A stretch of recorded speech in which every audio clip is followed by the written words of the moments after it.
अस्सलाम वालेकुम बच्चों, कैसे हैं आप। आई होप कि आप खैरियत से होंगे। तो आज हम पढ़ने जा रहे हैं रेड ब्लड सेल्स।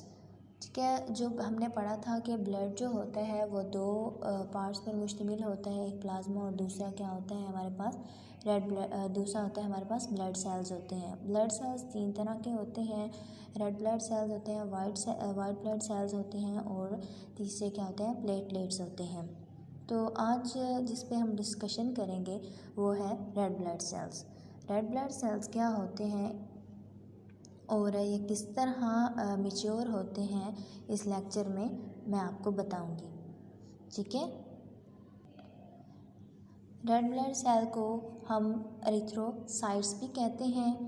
ठीक है, और ये बाइकनकेव शक्ल के होते हैं और इनके अंदर न्यूक्लियस नहीं होता है। ये आपने याद रखना है कि न्यूक्लियस जो होता है वो इनके अंदर नहीं होता है और ये एनएरोबिक होते हैं। देन ये इनका मेन फंक्शन क्या होता है, इनका मेन फंक्शन होता है कि transport respiratory gases, mainly oxygen को ट्रांसपोर्ट करते हैं और कुछ क्वांटिटी में कार्बन डाइऑक्साइड को कंटेन किए हुए होते हैं। और जो होते हैं आरबीसीज या जितने भी सेल्स हैं वो कहाँ पर बनते हैं, बोन मैरो के अंदर बनते हैं, रेड बोन मैरो के अंदर बनते हैं। ठीक है, रेड बोन मैरो में आरबीसीज या कोई भी सेल, किसी भी तरह के सेल्स हैं वो सारे उधर बनते हैं। और ये बनते किस सेल से हैं, ये स्टेम सेल से पैदा होते हैं, उनसे बनते हैं। ठीक है, स्टेम सेल्स जो होते हैं ये इस तरह के सेल्स हैं जो कि जिनके पास एबिलिटी है कि वो हर तरह के सेल्स को बना सकते हैं। आरबीसीज के बनने के अमल को हम क्या कहते हैं, एरिथ्रोपोइसिस। ठीक है, एरिथ्रोपोइसिस, और ये एरिथ्रोपोइसिस 7 डेज़ के अंदर कंप्लीट हो जाती है। और जो हमारे पास आरबीसीज होते हैं इसके अंदर हीमोग्लोबिन मौजूद होती है जो कि 280 मिलियन हीमोग्लोबिन जो होते हैं वो एक एवरेज रेड ब्लड सेल के अंदर होते हैं।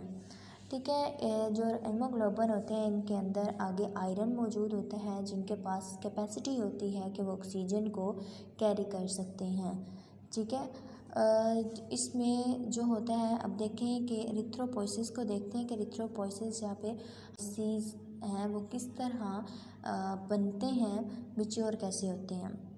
ठीक है, यहाँ पर कुछ विटामिन्स अमल करते हैं जब आरबीसीज जो होते हैं उन्होंने बनना होता है। रेड बोन मैरो होता है वहाँ पर स्टेम सेल्स जो होते हैं वो डिवाइड होते हैं और इमेच्योर आरबीसी बनता है।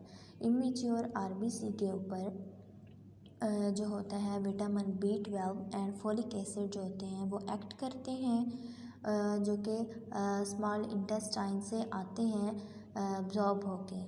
और एक और केमिकल रिलीज़ के होता है जो कि किडनी से रिलीज़ होता है, उसको एरिथ्रोपोइटिन कहते हैं। ये क्या करते हैं कि ये आरबीसीज के ऊपर एक्ट करेंगे और उसको मैच्योर करेंगे। ठीक है, उनको मैच्योर कर देंगे और इस तरह हमारा आरबीसीज फिर जब मैच्योर हो जाते हैं और उनके अंदर से न्यूक्लियस जो होता है कर दिया जाता है इन विटामिन्स और इस केमिकल के एक्ट करने के वजह से ख़त्म हो जाता है। और इसके लिए फिर जब मैच्योर हो जाता है आरबीसी, जब मैच्योर हो जाते हैं तो वो ब्लड वेसल में चले जाते हैं। ठीक है, और इनकी लाइफ टाइम कितना होता है, ये 120 डेज़ इनका लाइफ टाइम है। ठीक है, आई होप कि आपको इस लेक्चर की समझ आई होगी। इंशाअल्लाह मिलते हैं अगले लेक्चर।